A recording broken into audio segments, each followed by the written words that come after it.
ماریہ ماں بہت خود غرض ہوتی ہے، اولاد کی خوشیوں پر کمپرومائز نہیں کرتی۔ میں نے عرشی کے ہسبینڈ کو گیٹ آؤٹ کہہ دیا تھا، اس لیے کہ وہ میری بیٹی کی کم عمری اور ناسمجھی کو ایکسپلائٹ کر رہا تھا، بہت زیادہ شوہر بن رہا تھا۔ میم، ماریہ بولنے کی کوشش میں ہکلانے لگی۔ ماریہ، یہ لڑکا میری بیٹی کا خون پی رہا ہے، کیا تم اسے کھانے میں زہر دے سکتی ہو؟ ماریہ کو یوں لگا جیسے وہ تختہ دار پر کھڑی تھی، گلے میں پھندا تھا۔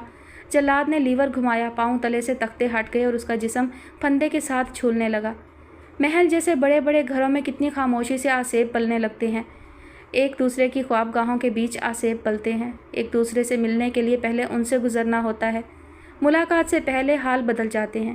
ہزاروں گز کے رقبے پر پھیلا یہ محل نما گھر، جس میں معصوم خوابوں کے دفینے تھے، نامرادیوں کے ماتم تھے، ہیرے جواہرات، پونڈز، ڈالرز، یورو، دینار اور درہم کے سانپ بچھو تھے۔ اس پرتعیش گھر میں سبھی کچھ تھا، جہاں کسی شہزادی کی میزبانی بھی کی جا سکتی تھی، اگر نہیں تھا تو روحانی سکون نہیں تھا، بے ساختگی سے ہمکنار مسرتیں نہیں تھیں۔ دور کسی مسجد میں فجر کی پہلی اذان شروع ہوئی تو ماریہ چونکی، کھڑے کھڑے اتنا وقت گزر گیا۔ سمینہ کی سانس دھونکنی کی طرح چل رہی تھی۔ فجر کی اذان شروع ہو گئی۔ میم، صبح ہو گئی۔ اس نے بدقت چند الفاظ ادا کیے۔ سمینہ کی بند آنکھوں کے پپوٹوں میں جنبش ہوئی۔ نماز پڑھو گی؟ جی میم، میں اور امی روزانہ اس ٹائم اٹھ جاتے ہیں، پہلے میں امی کو وضو کراتی ہوں، پھر خود نماز پڑھتی ہوں۔ ماریہ اب سنبھل رہی تھی۔ اذان کی آواز کی مقناطیسیت نے اس کی روح کو نئے سرے سے توانائی دینا شروع کر دی تھی۔ اذان کے ساتھ دوسری مساجد سے بھی اذانیں شروع ہو گئیں۔ اب کئی مسجدوں کی ملی جلی اذانیں گونجنے لگیں، کہیں اللہ اکبر، کہیں حی علی الصلاۃ، کہیں حی علی الفلاح، کہیں الصلاۃ خیر من النوم۔ آپس میں گڑبڑ ہو رہے تھے، مگر اس کا اثر یہ تھا کہ پچھلے پہر کی وحشتوں سے نجات مل گئی تھی۔ میرے پیرنٹس نے تو کبھی مجھے جائے نماز پر کھڑا نہیں کیا، کیونکہ ان کا زیادہ وقت غیر مسلم بزنس پارٹنرز کے ساتھ گزرتا تھا۔ پارسی، یہودی، عیسائی، سکھ، ہندو، کمیونسٹ، یہ ہمارا سرکل تھا۔ مگر میں نے نماز شروع کی جب عرشی پاگل ہونے کے قریب تھی۔ میں ساری رات اس کے بیڈ کے ساتھ جائے نماز بچھا کر اللہ سے باتیں کرتی تھی۔ پھر پتہ نہیں کیا ہوا، میں نے اللہ سے باتیں کرنا چھوڑ دیں۔ اس کا مطلب یہ بھی ہو سکتا ہے کہ اللہ نے مجھے پسند نہیں کیا، کیونکہ میں نے سنا ہے کچھ لوگ پیدائشی دوزخی ہوتے ہیں۔ سمینہ نے آخری الفاظ سرگوشی کے انداز میں ادا کیے تھے۔ ماریہ تو یہ سن کر کھڑے کھڑے بچوں کی طرح بلک بلک کر رونے لگی۔ نو میم، نو، اللہ کا دوسرا نام محبت ہے۔ اللہ کے پیار کے سہارے تو ہمارا وقت گزر رہا ہے، اسے سزائیں دینے کی کوئی جلدی نہیں ہوتی۔ میں اتنی مشکل زندگی گزار رہی تھی میم کی حد نہیں، مگر اللہ سے دعا کرتی رہتی تھی۔ دیکھیں، پھر اللہ نے ارشیلا میم سے ملا دیا، ہر طرح کی آسانی دے دی۔ میں تو رات سونے سے پہلے شکرانے کے 2 نفل لازمی پڑھتی ہوں۔ اللہ کو شکر گزاری بہت پسند ہے نا۔ اب ماریہ فرش پر 2 زانوں بیٹھ گئی اور سمینہ کا ہاتھ تھام لیا اور پیار سے دبانے لگی۔ اس کا مطلب ہے کہ ہم کچھ تو اچھے ہیں نا، ہماری وجہ سے ماریہ کمفرٹیبل فیل کرتی ہے۔ سمینہ کے انداز میں اس بچے کی سی بے ساختگی تھی جس کو مایوسی کی انتہا پر اچانک من پسند کھلونا مل گیا ہو۔ آپ لوگ تو بہت گریٹ ہیں میم، آپ دوبارہ اللہ سے باتیں کرنا شروع کر دیں، پھر کبھی بھی آپ تنہائی میں نہیں ڈریں گی۔ اچھا، پھر تو شاید میرا ہسبینڈ بھی ڈسٹرب نہیں کرے گا، اکثر وہ آ کر مجھ سے باتیں کرنا شروع کر دیتا ہے۔ اب جو چلا گیا وہ چلا گیا، اب اسے نہ بزنس سرکل میں موو کرنے کی ضرورت ہے، نہ لوگوں کو ڈنر پر انوائٹ کرنے کی۔ اس نے پورا سیٹ اپ لگایا ہوا تھا باربیکیو کا، کسی وقت بھی فون کر کے کہتا تھا 10-12 لوگوں کے لیے باربیکیو لگوا دینا۔ اب مجھے اپنے بھی بہت کام ہوتے تھے، سب کچھ بھول کر کام میں لگ جاتی تھی۔ بہت تھکا مارتا تھا، اب ٹھیک سے سونے نہیں دیتا۔ اب میں اللہ سے کہوں گی پلیز اسے آپ ریسٹ دیں تاکہ میں بھی کچھ ریسٹ کروں۔ بولتے بولتے نیند کے شدید غلبے نے آ لیا تھا، سمینہ کی گردن ایک طرف ڈھلک گئی۔ اب یہ نیا کام ماریہ کے سر آن پڑا تھا۔ بندہ ہوش میں ہو تو کھینچنا گھسیٹنا پھر بھی آسان ہوتا ہے، جب انسان خودداری کی کیفیت سے باہر ہو تو اس کا وزن لینا ایک نازک اندام لڑکی کے بس کی بات تو ہرگز نہیں ہو سکتی۔ ماریہ کو فجر کی نماز بھی ادا کرنا تھی، اس سے پہلے وضو بھی کرنا تھا۔ وہ چند ثانیے بے بسی کی کیفیت میں سمینہ کی طرف دیکھتی رہی، پھر تھوڑی مشقت اٹھا کر انہیں صوفے پر سیدھا لٹانے میں بہرحال کامیاب ہو گئی تھی۔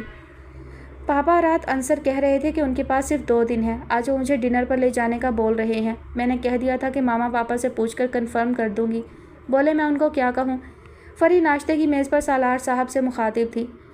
سارا کچن میں سالار صاحب کے لیے ان کی خاص کافی تیار کرتے ہوئے سب کچھ سن رہی تھی۔ فری کی بات پر وہ خاصی بے چینی محسوس کرنے لگی، وہیں سے کچھ کہنے کا ارادہ کیا، مگر پہلو میں کھڑے شیف کی طرف دیکھ کر خود کو روک لیا اور تندہی سے کریم کافی مکسر میں ڈال کر کافی تیار کرنے میں جٹ گئیں۔ سالار صاحب کبھی کبھی ناشتے میں کافی لیتے تھے، خاص طور پر جب رات کو دیر سے سوتے تھے اور نیند پوری نہیں ہوتی تھی۔ آج وہ آفس تو نہیں جا رہے تھے مگر کسی ہوٹل میں ایک خاص میٹنگ بھگتانا تھی، اس لیے آج صبح 8 بجے کے بجائے دن کے 11 بجے ناشتہ ہو رہا تھا۔ فری کو یوں تو کالج سے چھٹی کرنے کے بعد دیر تک سونے کی عادت تھی، مگر آج وہ کسی کے جگانے سے پیشتر خود ہی اٹھ کر اور تیار ہو کر ناشتے کی میز پر آ گئی تھی۔ شہر میں عنصر کی موجودگی کا اثر تھا غالباً۔ دیرینہ خوابوں کی تکمیل کی سرخوشی نے بستر چھوڑنے پر مجبور کیا تھا۔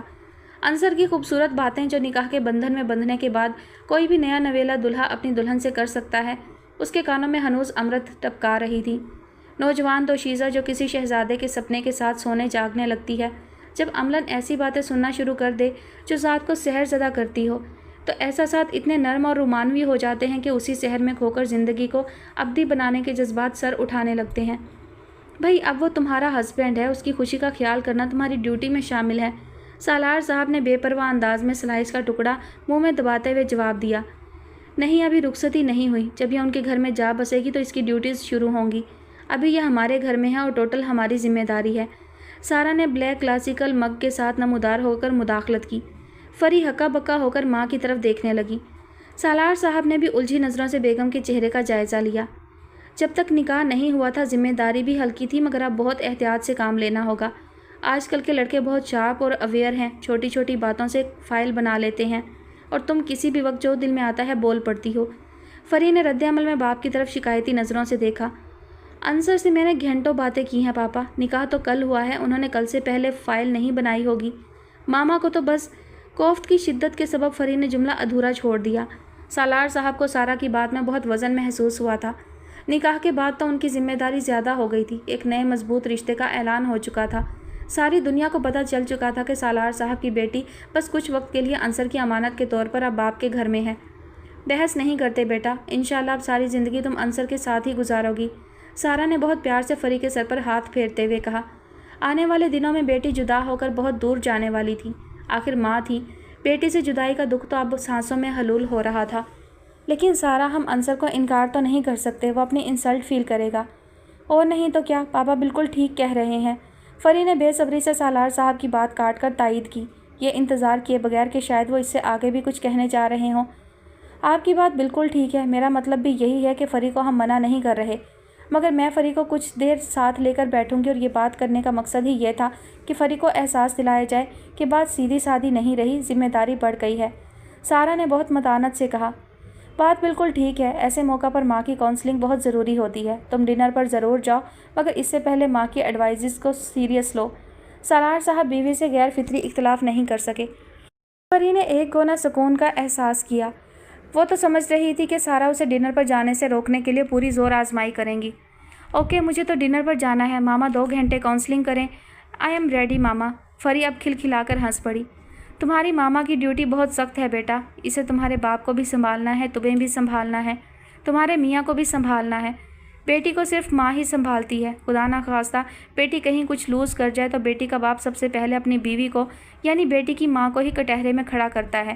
اس لیے آج سے یہ بات اپنے ذہن میں اچھی طرح بٹھا لو کہ آج کی ڈیٹ سے میں تمہاری ماں کے اگینسٹ نہیں جاؤں گا۔ سالار صاحب نے بھی شگفتہ مزاجی کا مظاہرہ کیا، جس پر سارا نے گہری طمانینت محسوس کی۔ فری کی اب بلا سے کہ ماں باپ کیا کیا باتیں کریں گے، وہ تو پنکھ لگا کر فضاؤں میں اڑ رہی تھی۔ ایک شاندار خوابناک ماحول والا عشائیہ اس کا منتظر تھا۔ مجھے پہلے ہی پتا تھا یہ لڑکا سارا ڈرامہ ہی اس لیے کر رہا تھا، میں ابھی ٹوٹو کو کال کر کے بلاتی ہوں۔ سمینہ غیظ و غضب کی کیفیت میں جھاگ اڑا رہی تھی۔ ممی، جسے آپ یہ لڑکا وہ لڑکا کہتی ہیں، وہ ہمارے گھر میں زبردستی نہیں آیا، ہم اسے بہت پیار سے لے کر آئے تھے۔ میری لائف میں اس کی یس اور نو کی بہت امپورٹنس ہے۔ ارشلا شاید زندگی میں پہلی بار حالت مسکینی سے باہر آ کر بہت اعتماد سے بات کر رہی تھیں، جبکہ ان کے حوصلے و اعتماد کی بنیاد اعلیٰ درجے کا احساس کمتری ہی تھا۔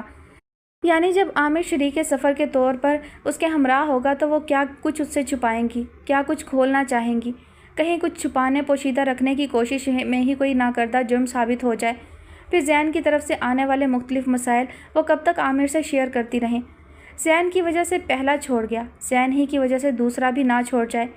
خوف، اندیشے، گمان، خیالی پلاؤ، یہ ساری کیفیات انسانی جبلت ہے، عین فطرت ہے۔ یہ اور بات کہ سب جانتے ہیں کہ یہ منفی رویے، منفی جذبات و کیفیات ہیں، مگر انسانی فطرت پھر بھی کھیلنے سے باز نہیں آتی، اور یہی متضاد کیفیات انسان کو نجومیوں، ستارہ شناسوں، مستقبل کے احوال و استخارے بتانے والوں کے پاس لے جاتی ہے، تاکہ مستقبل کی کوئی سند دستیاب ہو تو اندازوں سے کھیلنے کا عذاب ختم ہو۔ مستقبل کا حال جاننے کی تڑپ اتنا بے چین و مضطرب کر دیتی ہے کہ انسان اس دوران زندگی کی سب سے بڑی حقیقت یعنی موت کو فراموش کر دیتا ہے۔ مستقبل میں من چاہی مرادیں پوری ہو رہی ہیں یا نہیں، مگر ایک امر تو تصدیق شدہ ہے کہ موت ہر ذی روح کا آنے والا لمحہ یا مستقبل ہے، اور وجدان کہتا ہے موت بھی زندگی کا مستقبل نہیں ہے۔ اس مرحلے سے آگے بھی روح مسلسل سفر میں ہے۔ پڑاؤ کو منزل سمجھ لینا سمجھنے والے کی کوتاہ علمی یا خود فریبی ہے کہ کسی دوسرے کی ذمہ داری کبھی بھی نہیں ہو سکتی۔ گویا اندیشے ماضی کے خوفناک تجربے کے ہاتھوں رہن تھے۔ ماضی ایک یاد اور تجربے کے علاوہ اور کچھ نہیں، مگر انسان اکثر یہی غلطی دہراتے چلے آ رہے ہیں کہ ایک جز کو زندگی کا کل بنا کر رکھتے ہیں اور گلا کرتے کرتے اپنا وقت پورا کر جاتے ہیں۔ ارشلا کے ساتھ بھی یہی معاملہ ٹھہرا تھا۔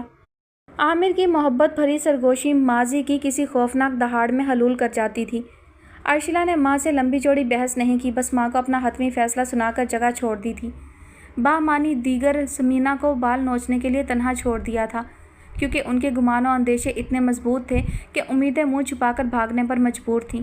اس پر کمال یہ تھا گمان پر ہی عین الیقین کی خود ساختہ مہر تھی۔ ارشلا نے بیڈ روم کا دروازہ بند کرتے ہوئے سمینا کی بلند آواز سنی، جو ماریا کو اس طرح آوازیں دے رہی تھی گویا اسے 7ویں آسمان سے زمین پر آنا تھا۔ شمسہ فریج کھولے قدرے پریشانی کی کیفیت میں جائزہ لے رہی تھی۔ سارا نے صاف ستھرے ڈبوں میں کھانا پیک کروا دیا تھا جو ابھی تک جوں کا توں رکھا ہوا تھا۔ رات گھر واپس آئیں تو واصف سوتا ہوا ملا تھا۔ صبح وہ چائے اور 1 کپ کیک کا ناشتہ کر کے یوں گھر سے نکلا تھا جیسے کسی تعقب کرنے والے سے جان بچا کر بھاگ رہا ہو۔ شمسہ نے بھی اس کے انداز دیکھ کر اپنی طرف سے کوئی بات شروع نہیں کی تھی۔ کچھ دیر پہلے واپس آیا تو یہ کہہ کر شاور لینے چلا گیا کہ اس نے کیفیٹیریا میں بڑا ہیوی قسم کا برگر کھا لیا تھا، اس لیے اسے بھوک نہیں ہے۔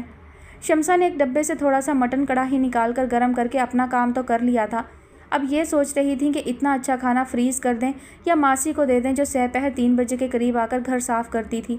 شمسہ کے ہاں شروع سے ماسی کا یہی وقت مقرر تھا، کیونکہ وہ خود 2 بجے تک گھر آتی تھی، کھانا کھا کر ظہر پڑتی تھی، اس کے بعد ماسی آ جاتی تو اس سے گھر صاف کرواتی تھی۔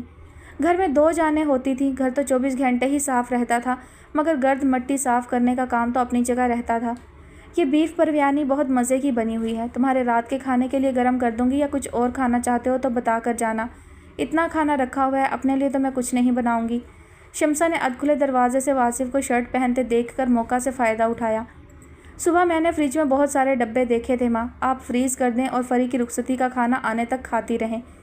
واصف نے شرٹ نیچے کی طرف کھینچتے ہوئے ادکھلے دروازے سے جھانک کر ماں کو سرد لہجے میں جواب دیا۔ شمسہ کو لہجے سے ہی فیصلہ کرنا آسان ہو گیا کہ اس وقت جواب نہ دینا ہی مکمل جواب ہے۔ وہ بنا کچھ بولے فریج کا دروازہ بند کر کے اپنے کمرے کی طرف بڑھ گئیں۔ میں تو خود یہ سب ساتھ لانا نہیں چاہتی تھی، مگر بھابھی کو منع کرنے کی ہمت بھی نہیں تھی۔ وہ آہستگی سے دروازہ بند کرتے ہوئے خود ہی سوچ رہی تھی، مگر واصف کو کسی قسم کی لفظی صفائی دینے کا سوچ بھی نہیں سکتی تھی۔ یعنی تم نے ایک جنٹل مین کو تماشا بنا کر رکھ دیا اور پرواہ بھی نہیں کی؟ ٹوٹو نے ارشلا کے کمرے میں گھستے ہی راشن پانی لے کر ارشلا پر چڑھائی کر دی تھی۔ پلیز ٹوٹو، ایموشنل ہونے کی ضرورت نہیں۔ عامر بالکل پرفیکٹ ہیں، وہ جس سے بھی شادی کریں گے وہ لکی ہوگی، انہیں لائف پارٹنر بہت آسانی سے مل جائے گا، لیکن زین کو کچھ ہوا تو میں خود کو کبھی معاف نہیں کر سکوں گی۔ بولتے بولتے ارشلا کی آنکھیں نم ہونے لگیں، آواز بھر آ گئی۔ ٹوٹو پر ارشلا کی بے بسی کا خاطر خواہ اثر ہوا، وہ خود بخود نرم پڑ گئی اور آگے بڑھ کر ارشلا کا ہاتھ اپنے ہاتھوں میں لے کر دبایا۔ ڈارلنگ، زین ینگ ہے، اسے بس کاؤنسلنگ کی ضرورت ہے، شاید وہ تمہارے دور ہونے کے خیال سے خوفزدہ ہو گیا ہے، اسے کنوینس کریں گے تو وہ ہو جائے گا۔ مجھے پتہ ہے تم بہت جلد خوف میں مبتلا ہو جاتی ہو، لائف میں ہر چیز بغیر اسٹرگل کے نہیں ملتی، بہت محنت کرنا پڑتی ہے۔ ٹوٹو اب بہت محبت سے سمجھا رہی تھی۔ نو، وہ بہت ایموشنل ہے، ایک غلط کام کر کے اسپتال پہنچ گیا، اب میں کوئی رسک نہیں لوں گی، ابھی تک بھی تو گزر ہی رہی تھی نا۔ ارشلا پر ٹوٹو کے دلائل بالکل بے اثر نظر آئے، بغیر وقفے کے ٹکا سا جواب دے دیا تھا۔ ٹوٹو کے ہاتھوں کی گرفت ڈھیلی پڑنے لگی اور ارشلا کا ہاتھ ان کی اپنی گود میں یوں جا گرا جیسے ساحل کی ریت ہاتھوں سے پھسلتی ہے۔ ہاں تو ٹھیک ہے، اس کو لے کر بیٹھتے ہیں، 2-4 سال بعد وہ خود شادی کر کے اپنی دنیا میں گم ہو جائے گا اور تم اکیلی بیٹھی اس کو فرصت ملنے کا ویٹ کیا کرو گی۔ ٹوٹو بھلا ہار ماننے والی تھی، اسے تو نشانے پر نگاہ جما کر سر پر دوڑنے کی عادت تھی۔ کوئی شیورٹی نہیں ہے، 2 سال پہلے اس کا بہت پرفیکٹ چیک اپ ہوا تھا، مگر اس نے آپریشن کا سنتے ہی مجھے کہا کہ مام میں کوئی رسک نہیں لوں گا، ابھی میں ٹھیک ہوں، خوش ہوں، اگر آپریشن کے بعد مجھے ڈس اپوائنٹمنٹ ہوئی تو میں خود کو شوٹ کر لوں گا۔ ٹوٹو، میں نے یہ بات تم سے بھی شیئر نہیں کی اور ممی سے بھی چھپائی، ممی تو شاید پھر اسے اس گھر میں رہنے ہی نہ دیتی۔ Let's see Tutu, Zain innocent ہے، وہ زبردستی کر کے ہمارے گھر میں نہیں آیا۔ مجھے اپنی گود میں ایک ہنستا کھیلتا شیرخوار چاہیے تھا۔ ہم جلدی میں تھے کیونکہ ہم عیش اور آرام کے عادی لوگ ہیں، محنت سے بھاگتے ہیں، روٹین کا آرام نہ ملے تو نوکروں پر غصہ اتارتے ہیں۔ ہم زین کو لے کر آئے تھے، ہم نے اسے کہا کہ تم ہماری اولاد ہو۔ اس سارے قصے میں اس کا قصور کیا ہے؟ اب ہم اسے مینٹلی ٹارچر کر کے کیا اس کی جان لے لیں گے؟ وہ تو پہلے ہی نامکمل ہونے کی وجہ سے دکھی ہے۔ ارشیلا جذباتی انداز میں بس ایک ہی سانس میں بولتی چلی گئی۔ وہ تو شاید ابھی مزید بولتی مگر اب ان کی بس ہو گئی۔ اب چہرہ دونوں ہاتھوں میں چھپا کر وہ بچوں کی طرح بلک بلک کر رو رہی تھی۔ ایک مشہور اور قابل بھروسہ NGO کی ہیڈ ہونے کے ناطے ٹوٹو دکھی انسانیت کے آنسو پوچھتے پوچھتے عمر کے اس حصے میں آ گئی تھی جہاں سے ہر فیصلے سے پہلے رکنے، وقت لینے کی پریکٹس شروع ہو جاتی ہے۔ ٹھیک ہے، نو پرابلم، فی الحال میں عامر کو کچھ کہہ کر روکتی ہوں۔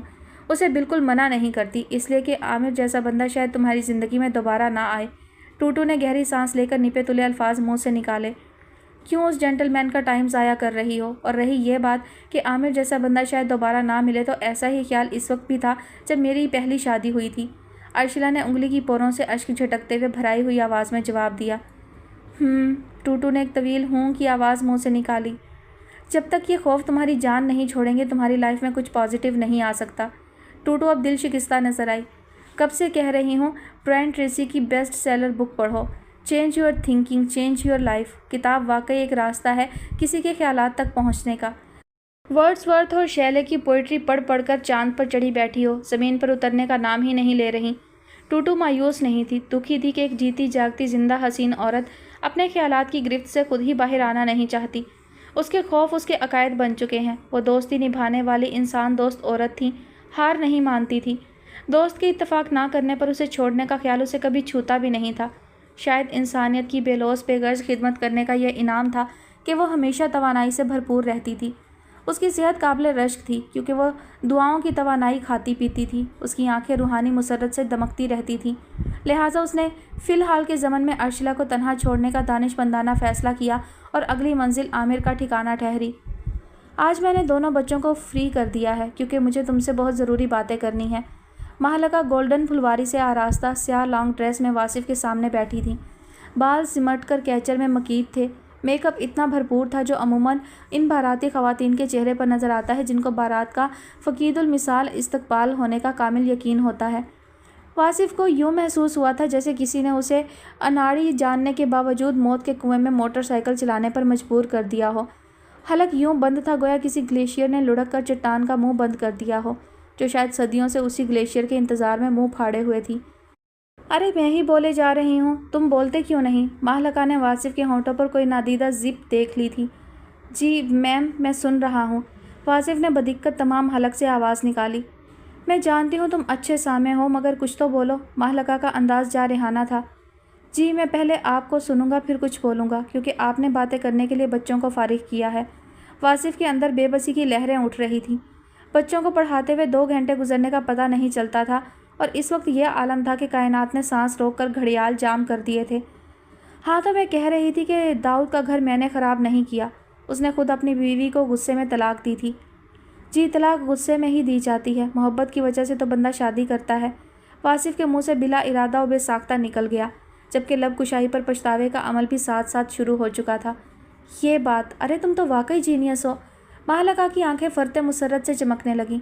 کتنی آسانی سے جینیس ہونے کا سرٹیفکیٹ مل رہا تھا۔ واصف کو لگا کہ اس دنیا کے اگلے پچھلے سارے جینیس سر پکڑ کر رو رہے ہوں۔ بالکل ٹھیک، اب اگر داؤد کو غصہ آ گیا تھا تو اپنی بیوی کی کسی جہالت کی وجہ سے آیا ہوگا، مگر میرے دشمن کہتے ہیں کہ تم اپنی دولت مند بھابھی سے حسد کرتی تھیں۔ تم نے داؤد کا دل خراب کیا ہوا تھا۔ طلاق یافتہ نند ہمیشہ بھائی کا گھر خراب کرتی ہے۔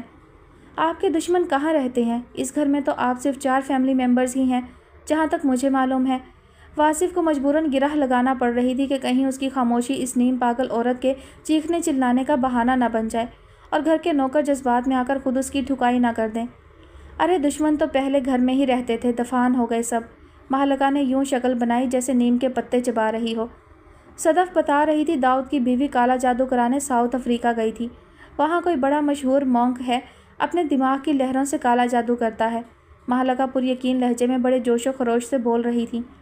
سوری ٹو سے میم، مونک تو بہت ریلیجیس ہوتے ہیں، عیش و آرام کی زندگی چھوڑ کر انسانیت کی خدمت کرنا پسند کرتے ہیں، چونٹی کو مارنا بھی گناہ سمجھتے ہیں۔ واصف اس صریح غلط بیانی پر بلبلا اٹھا۔ جادوگر ہونے کے لیے کہیں سے بھی بندہ دستیاب ہو سکتا ہے، بیچارے سے بدھ راہب نے کسی کا کیا بگاڑنا ہوتا ہے؟ ہاں تو اس نے گیٹ اپ کیا ہوا ہوگا، صدف جھوٹ نہیں بول سکتی۔ مہلکہ اختلاف پر بھڑک اٹھی، جس پر واصف نے بنیادی سوال بڑی ہمت کر ہی ڈالا۔ وہ میم، یہ صدف کون ہے؟ ہیں؟ مہلکہ کو حیرت کا زوردار جھٹکا لگا، جیسے واصف نے یہ کہا ہو کہ میم چاند کیا ہوتا ہے؟ میں نے کبھی نہیں دیکھا۔ تم صدف کو نہیں جانتے؟ اس شہر کی نمبر 1 کٹنی، کوئی ایجنسی والے اس کو ہائر کر لیں تو اس سے بڑا جاسوس دنیا کو نہیں مل سکتا۔ واصف بھی کوئی سڑک پر نہیں پلا تھا، ماں نے ہر طرح کا سکھ آرام مہیا کیا تھا، اب اس کی بس ہو گئی تھی۔ اس نے میز پر پڑا ہوا اپنا سیل فون اٹھایا اور کھڑے ہو کر جینس کی پچھلی پاکٹ میں ٹھونسا۔ مہلکہ اب حیران پریشان واصف کی طرف دیکھ رہی تھی۔ واصف نے تکلفاً بھی خدا حافظ نہیں کہا اور سیدھا باہر کا رستہ لیا۔ ارے رے، یہ تم کہاں جا رہے ہو؟ ابھی تو میں نے بات شروع کی ہے۔ مہلکہ واصف کے پیچھے دوڑی۔ واصف سیدھا اس طرف جا رہا تھا جہاں وہ اپنی بائک کھڑی کرتا تھا۔ مہلکہ اس کے پیچھے آوازیں لگاتی آ رہی تھی۔ Hello teacher, excuse me teacher, lesson teacher. گھر کا نوجوان ملازم پالتو رشین بلی کو گھیر کر گھر کے اندر لے جا رہا تھا۔ وہ بھی کام بھول کر ٹھٹک کر دونوں کی طرف دیکھنے لگا۔ واصف نے پلک جھپکتے میں بائک سٹارٹ کی۔ مہلکہ اس کے سر پر پہنچ چکی تھی، مگر عین وقت پر غیبی مدد آن موجود ہوئی۔ مین گیٹ کھلا اور داؤد الوی کی بلیک فارچونر اندر داخل ہوئی۔ واصف اپنی بائک کی سیٹ پر بیٹھ چکا تھا۔ اس نے داؤد الوی کی گاڑی بھی دیکھ لی تھی، مگر اس نے دوسری نظر بھی گاڑی پر نہیں ڈالی اور بائک کو سپیڈ دے کر ریس ہو گیا۔ اچانک کھلنے والے گیٹ سے اسے بروقت مدد پہنچی تھی۔ مہلکہ اپنی جگہ ہکا بکا کھڑی تھی۔ داؤد الوی کی اپنے دماغ کی چولیں ہل چکی تھیں۔ سامنے بڑی بہن کھڑی تھی اور واصف ان کی گاڑی دیکھ کر بھی نہیں رکا۔ بچوں کی طرف ان کا ذہن اس لیے نہیں گیا کہ وہ تو آف ہوتے ہی اپنے اپنے روم میں بھاگ گئے ہوں گے۔ مہلکہ ابھی تک خود کو سنبھال نہیں پائی تھی۔ بھائی کی اچانک آمد اور واصف کا ریس ہونا، وہ بھی اس انداز میں جیسے اسے پیچھے سے دبوچ لیے جانے کا اندیشہ ہو۔ داؤد الوی گہری سوچ میں ڈوبے آہستہ خرامی سے مہلکہ کی طرف بڑھ رہے تھے۔ میں نے اسے کچھ نہیں کہا داؤد، وہ ٹائم بہت ضائع کرتا ہے۔ دونوں بچے موبائل میں لگے ہوتے ہیں اور وہ خود اپنا سیل لیے بیٹھا ہوتا ہے۔ ہم اسے ایک ہینڈسم اماؤنٹ پے کرتے ہیں، ہمارا رائٹ ہے۔ پلیز آبا، مجھے آپ سے کوئی جسٹیفیکیشن نہیں چاہیے۔ آپ ریسٹ کریں، مجھے کچھ پوچھنا ہوگا تو بچوں سے پوچھ لوں گا۔ وہ جس طرح مجھ سے ملے بغیر گیا ہے، اس سے یہ تو کنفرم ہو گیا ہے کہ وہ اب یہاں نہیں آئے گا۔ یہ کہہ کر داؤد الوی مہلکہ کے قریب سے گزر کر اندر کی طرف بڑھ گئے۔ مہلکہ ہونکوں کی طرح کبھی مین گیٹ کو، کبھی گھر کے داخلی دروازے کو دیکھنے لگی تھی، جسے واہ کر کے داؤد الوی منظر سے اوجھل ہو چکے تھے۔ ہیلمٹ کچن کاؤنٹر پر رکھتے ہوئے واصف نے اپنے لاڈلے تخت پر بیٹھی ماں کی طرف دیکھا، جو ٹیسٹ کاپیاں کرینے سے جما رہی تھی۔ ماں، بہت زور کی بھوک لگی ہے، یوں سمجھیں زخمی گھوڑا گھسیٹ کر لایا ہوں۔ میں گھوڑے پر سوار نہیں تھا، گھوڑا مجھ پر سوار تھا۔ یہ کہہ کر وہ آڑا ترچھا ہو کر ان کے پہلو میں دراز ہو گیا اور دونوں ہاتھ تکیہ بنا کر سر کے نیچے رکھ لیے۔ شمسا کے تو اوسان جاتے رہے۔ کیا گھوڑا گھوڑا لگا رکھی ہے؟ بائک کہاں ہے؟ شمسا حیران پریشان بیٹے کی شکل دیکھنے لگی، جو آنکھیں بند کیے پرسکون ہونے کے لیے گہری سانس لینے کی مشق کر رہا تھا۔ یہ بائک ہی میرا اولڈ ہارس ہے ماں، CD70 گھس کر CD35 ہو چکی ہے اور میں اسے 125 کی طرح گھسیٹ کر لایا ہوں۔ یہ کہہ کر اس نے دونوں کانوں کو چھو کر گویا توبہ استغفار کی۔ شمسا کی حیرانی گہرے تفکرات میں بدلنے لگی۔ جب سے واصف نے بائک چلانا شروع کی تھی، آج پہلی بار وہ اس حال میں داخل ہوا تھا کہ اپنے آپ میں دکھائی نہیں پڑ رہا تھا۔ حواس کا نظام بے ترتیب تھا۔ پہلے میں تمہارے لیے کھانا گرم کرتی ہوں، پھر پوچھتی ہوں کہ آخر مسئلہ کیا ہے، شمسا نے تخت سے اترتے ہوئے خود کلامی کے انداز میں کہا۔ میں بچا کچا کھانا نہیں کھاؤں گا، اگر کچھ نہیں بنایا تو 2 کباب فرائی کر کے سینڈوچ بنا دیں، اتنی دیر میں شاور لے کر فریش ہوتا ہوں۔ اور ہاں، وہ ایک جھٹکے سے اٹھتے ہوئے شمسا سے مخاطب ہوا۔ شمسا پلٹ کر سوالیہ نظروں سے بیٹے کی شکل دیکھنے لگی۔ آج کے بعد میں ماموں کے گھر نہیں جاؤں گا، جان چھوٹی میری۔ یہ کہہ کر وہ کھڑا ہو گیا اور ہاتھوں کو حرکت دے کر جم والی مشق کرنے لگا۔ کوئی نئی بات کرو، یہ تم مجھے پہلے بھی کہہ چکے ہو، شمسا نے آف موڈ میں اور قدرے اداس ہو کر جواب دیا۔ میں سالار ماموں کی بات نہیں کر رہا ہوں ماں، عالی شان کے ماموں کی بات کر رہا ہوں۔ میں وہمی تو نہیں ہوں، مگر یہ ماموں لوگ مجھے راس نہیں آتے۔ شاید کوئی تایا چچا ہوتا تو ستارے میچ کر جاتے، مگر وہ تو نصیب میں ہی نہیں تھے۔ واصف ماں کو موموں میں الجھا کر اپنے کمرے تک بولتا چلا گیا۔ اب شمسا کو واضح محسوس ہو رہا تھا کہ اس وقت واصف کی ذہنی حالت متوازن نہیں ہے، اور جب اس نے عالی شان کے ماموں کی بات کی تو وہ اندازے لگانے کے لیے آزاد ہو گئیں کہ ضرور وہاں کچھ ہوا ہے، مگر بے چینی کی انتہا پر انہیں صبر سے کام لینا تھا۔ ویسے بھی شریف بھوکے کو آزمانے سے منع کیا گیا ہے۔ وہ فریزر کا دروازہ کھول کر افسردہ نظروں سے شادی کے کھانے والے ڈبے دیکھتے ہوئے اپنے ہاتھ کے بنائے ہوئے کباب نکالنے لگیں۔